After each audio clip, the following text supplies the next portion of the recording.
Karena kita berhubungan dengan cocok dan tidak cocok, maka ya kita harus nyoba. Cuman biasanya kita nomor satu harus tanya, tujuan kita meditasi itu apa? Jadi tujuan kita bermeditasi ini maunya apa? Mau untuk kesehatan? Ya meditasilah yang berhubungan dengan kesehatan. Carilah guru-guru meditasi yang hubungannya dengan kesehatan. Atau mau kesaktian? Berarti carilah guru-guru meditasi yang berhubungan dengan kesaktian. Nah sekarang kalau meditasi Buddhis apa? Meditasi Buddhis itu adalah tentang mengembangkan kesadaran setiap saat. Jadi tujuan meditasi Buddhis adalah selalu sadar. Saat ini saya sedang berpikir. Sadar saat ini saya sedang berbicara. Sadar saat ini saya sedang melakukan tindakan bacaan. Jadi prinsip meditasi Buddhis adalah mengembangkan kesadaran. Nah, kalau sekarang ini ada beberapa hal kan tadi, ada mau kesehatan, ada mau kesaktian, ada pengembangan kesadaran, ada mau yang lain-lain lagi, terserah, tidak masalah. Nah, sekarang Anda mau cari yang mana sekarang? Nah, kalau dalam topik kita kali ini, tadi kan memang kita open topik, tapi kan kita open topik pun kan kita terbatas. Nah, yang saya sampaikan adalah sekarang meditasi untuk mengembangkan kesadaran. Di masyarakat, banyak sekali guru-guru atau pembina untuk pelatihan meditasi mengembangkan kesadaran. Banyak. Nah, tinggal Anda pilih. Atau Anda baca dulu, atau Anda dengar dulu dari beberapa murid-murid yang sudah latihan di pelatihan, tempat pelatihan A, B, C, D, E, misalnya ada 5 ya, A, B, C, D, E, ini Anda pelajari dulu. Apa saja yang diajarkan di sana. Kemudian Anda belajar dari murid-muridnya. Kamu dulu diajari apa di sana? Kalau memang tujuannya di sana mengembangkan kesadaran, maka Anda bisa menjadikan tempat pelatihan itu sebagai salah satu pilihan Anda. Kemudian Anda juga tanya di tempat lain. Oh, ini semua ternyata ada beberapa yang mengembangkan kesadaran. Oke, sekarang saya pilih. Lalu, saya kok dari omongan-omongan ini, dari 5 tempat ini, kalau dari pengalaman orang, saya cocok ada 3. Oke, berarti sekarang A, B, C ini saya coba sendiri. Jadi saya belajar di A. Ketika saya belajar di tempat pelatihan A, ikutlah cara pelatihan A itu 100%. Dalam bahasa yang lain adalah kosongkan pikiran Anda itu, kosongkan semua teori-teori Anda itu. Hanya ikuti di sana 100%. Karena kalau Anda tidak kosongkan 100%, jadinya nanti seperti yang Pak Adi ceritakan tadi, EP-EP-nya itu bermacam-macam. Jadi baru dia latihan meditasi, kok kayaknya saya baca buku dulu kayaknya kok nggak begini ya jurusnya. Terus nanti, wah itu dari guru A dulu kan ngomongnya nggak begini. Dari biku itu dulu ngomongnya nggak gini. Akhirnya kita kacau dan akhirnya kita nggak meditasi. Isinya hanya perdebatan di dalam pikiran. Jadi sekarang saya ikut guru A ini. Sudah di pelatihan A. Dia ngomong apa? Ikuti 100%. Pakai loyalitas. Latih sungguhan. Sudah.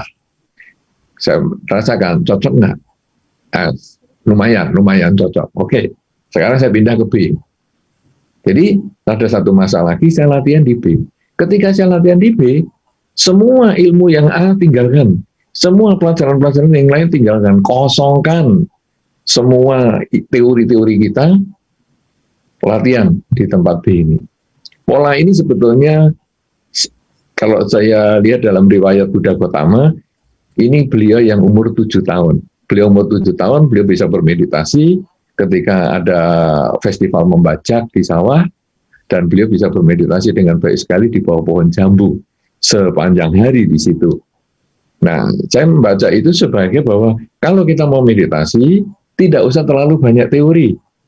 Jadilah anak umur 7 tahun, tahu cara duduknya, tahu objeknya, tidak usah banyak menentang, tidak usah banyak berpikir, jalani saja, nanti akan Anda dapat sendiri jurusnya. Nah, jadi itu, si B begitu. Kemudian nanti di C juga begitu, tinggalkan jurus A, B, tinggalkan semua teorinya, jalani 100% seperti C. Nah, kalau sekarang sudah ada 3, A, B, C, lalu Anda pilih. Saya rasakan sekarang, dengan guru siapa saya paling cepat bisa pegang objek, dan paling lama saya bisa tahan memegang objek. Karena ukuran orang bisa meditasi itu sebetulnya cepat pegang objek, tahan lama. Jadi misalnya, ketika saya latihan di tempat ini, saya bisa dalam 5 menit, dari 30 menit meditasi, saya dalam 5 menit pertama, saya sudah bisa fokus. Dan itu bisa saya pegang terus fokusnya. Sampai kira-kira 75%. Sebagian besar waktu saya meditasi, sudah saya gunakan untuk fokus. Di tempat ini saya latihannya hasilnya itu. Di tempat lain, saya kadang-kadang sulit sekali fokus dan bisa fokus pun lari lagi. Nah, berarti cara di tempat ini yang paling cocok. Dan nanti juga saya sesuaikan dengan gaya saya. Karena tidak bisa meditasi itu hanya cara yang kaku sekali. Nanti setiap orang itu punya caranya sendiri. Sama dengan Anda belajar nyetir mobil. Diajari caranya ngegas, diajari caranya ngerem, diajari caranya nyetir maju, diajari cara nyetir mundur. Tapi nanti tiap orang itu punya feel-nya sendiri. Kapan dia harus ngegas, kapan dia harus ngerem, kapan dia harus belok kanan, kapan dia harus belok kiri. Dia ada feel-nya sendiri. Tiap orang punya, demikian pula meditasi. Jurusnya sama, cara duduknya, pegang objeknya sama. Tetapi nanti feel-nya tiap orang itu berbeda. Nah, kalau Anda sudah ketemu, oh dengan cara di sini, ini yang paling tepat. Bagi saya, paling cepat pegang objek, tahan lama. Ya sudah, Anda pakai terus dan dilatih terus. Dan meditasi itu adalah keterampilan. Artinya keterampilan, Anda membutuhkan latihan secara rutin dan disiplin terus-menerus. Jadi, jam terbang ini penting sekali. Kalau Anda jam terbangnya kurang, maka hasil yang Anda peroleh pun nanti juga tidak maksimal. Tapi kalau Anda rajin, rutin, disiplin, ulet, semangat, maka nanti hasilnya pun akan baik. Anda yang sudah tadi cepat pegang objek, tahan lama, itu akan bisa dipertahankan, dikembangkan untuk waktu yang lama. Ya, jadi ini disebut keterampilan karena manusia itu badan bisa dilatih. Dulu, kalau Anda lihat bayi, dari bayi nggak bisa belajar, nggak bisa jalan, kemudian dilatih, dia bisa jalan. Kemudian sudah dewasa, tidak bisa berenang, dilatih, bisa berenang. Jadi badan ini juga latihan. Tapi nanti sudah lama bisa berenang tuh nggak berenang, nyemplung kolam renang, latihan. Waduh, itu juga rasanya capek sekali. Karena sudah lama nggak latihan. Ya, jadi kalau latihan terus, maka prestasinya makin meningkat. Kemudian ucapan. Dulu bayi nggak bisa ngomong. Kemudian dilatih, bisa ngomong. Ya, papa, mama, dan selanjutnya. Semakin dewasa, dia bisa dilatih bahasa asing.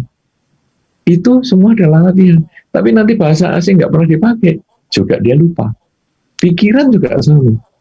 Dulu kalau nggak dilatih, ya pikiran kemana-mana, nggak jelas gitu, nggak bisa dikendalikan. Tapi begitu bisa dikendalikan, nanti harus dilatih, dipertahankan, terus-menerus. Sampai nanti akhirnya dia menjadi terampil sekali.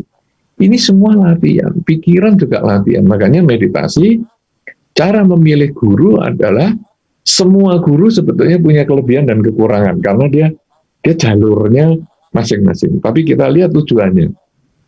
Kalau tujuannya untuk mengembangkan kesadaran, kalau di dalam Dharma adalah mengembangkan kesadaran setiap saat waktu kita berpikir, berbicara, dan bertindak, maka pilihlah. Di dalam masyarakat ini banyak sekali, kalau perlu tanya pengalaman dari orang, dan nanti Anda buktikan sendiri. Dan yang paling cocok, cepat pegang objek tahan lama, itulah yang menurut Anda paling tepat. Obat bagi Anda belum tentu obat untuk orang lain. Bisa racun untuk orang lain. Sebaliknya, racun untuk Anda mungkin obat untuk orang lain. Begitu. Silahkan, Pak Po. Luar biasa ya. Jadi mudah-mudahan sudah menjawab. Jadi kata kuncinya adalah memilih guru adalah masalah kecocokan ya Bante ya. Ya. Dan jangan lupa kita beradventure, berpetualang dari satu guru ke guru yang lain. Mungkin tadi Bante sudah dengan sangat bijaksana mengatakan guru mungkin ada minus plusnya. Bante ya. Di sini mungkin kelebihannya ada, di sini kurang di sini dan seterusnya. Jadi Anda yang harus bereksplorasi.